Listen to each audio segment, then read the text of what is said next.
بسم اللہ الرحمن الرحیم۔ السلام علیکم ورحمۃ اللہ وبرکاتہ۔ دوستو، آج آپ حضرات کے سامنے نماز تہجد اور اس کے متعلقہ جو مسائل ہیں وہ ذکر کرنے جا رہا ہوں۔ نماز تہجد ایک بہت فضیلت والی نماز ہے۔ نبی اکرم صلی اللہ علیہ وسلم کے احادیث کا مفہوم ہے کہ جو آدمی اس کی پابندی کرتا ہے، پڑھتا ہے، اللہ رب العزت اس کے پڑھنے کی وجہ سے اس کے تمام گناہ معاف فرما دیتے ہیں۔ اور فرمایا کہ جب انسان گھر کے اندر نماز تہجد کے لیے اٹھتا ہے اور اس کے ساتھ وہ اپنی بیوی کو بھی جگاتا ہے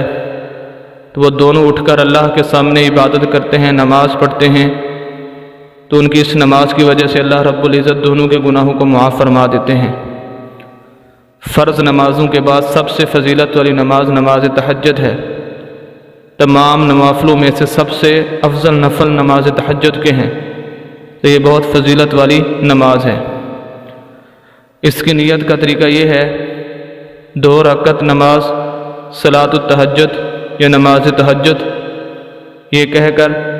اللہ اکبر کہہ کر اس کی نیت کر لی جائے۔ اس کا افضل وقت کہ کس وقت اس کو پڑھنا چاہیے، رات کے آخری حصے کے اندر جب 2/3 رات گزر جائے، آخری تہائی کے اندر اس کو پڑھنا چاہیے، وہ اس وقت زیادہ فضیلت والا ہے۔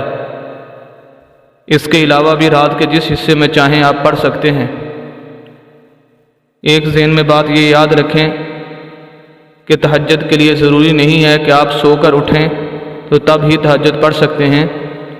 ایسے لوگ جو رات کے وقت کام کرتے ہیں تو وہ بھی تہجد پڑھیں گے، تو ان کے لیے بھی افضل وقت اور بہتر وقت وہی ہے۔ اگر کوئی آدمی رات کو نیت کر کے سوتا ہے کہ میں صبح اٹھ کر تہجد پڑھوں گا، لیکن وہ اٹھ نہیں سکتا، تو اللہ رب العزت اس کی نیت پر اس کو ضرور اجر و ثواب دیں گے۔ اور اسی طرح اگر کوئی آدمی رات کو یہ نیت کرتا ہے کہ میں تہجد پڑھوں گا، لیکن اچانک اس کو رات کو کوئی ایسا کام پڑ جاتا ہے، کوئی سفر کرنا پڑ جاتا ہے اور وہ نہیں پڑھ سکتا، تو اس پر بھی ضرور انشاءاللہ اس کو اللہ رب العزت نفل پڑھنے کا، تہجد پڑھنے کا جو ثواب اس کو ضرور عطا کریں گے۔ اور اگر ایک آدمی اس کے لیے صبح کے وقت اٹھنا بہت تنگی محسوس ہوتی ہے، وہ نہیں اٹھ سکتا، رات تک کام کرتا رہتا ہے، دن بھر کام کرتا ہے، جس کی وجہ سے وہ صبح کو نہیں جاگ سکتا، اور وہ رات کو ہی تہجد کی نماز نفل پڑھ لیتا ہے، اس کو بھی انشاءاللہ تہجد کا ثواب مل جائے گا۔ اور اگر کوئی آدمی کچھ بھی نہیں کرتا، صرف اتنا کام کر لیتا ہے، عشاء کی نماز کے بعد 2 رکعت 4 رکعت 6 رکعت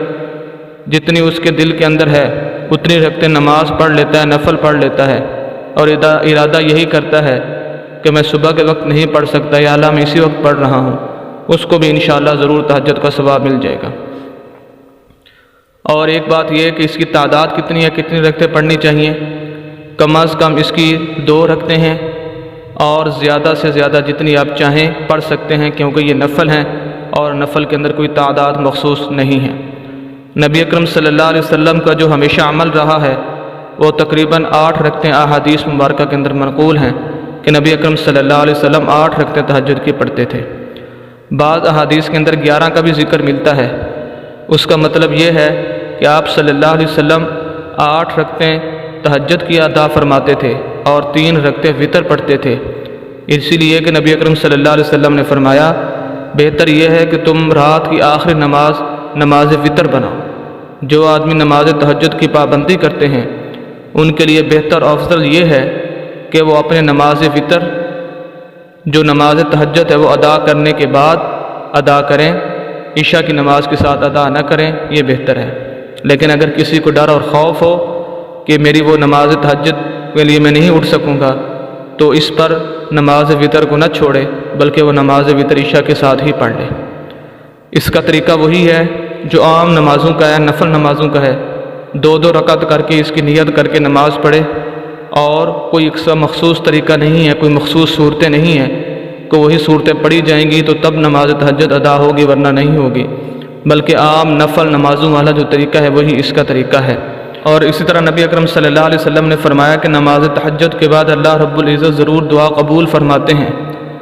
کیونکہ رات کے آخری پہر کے اندر، آخری وقت کے اندر اللہ کی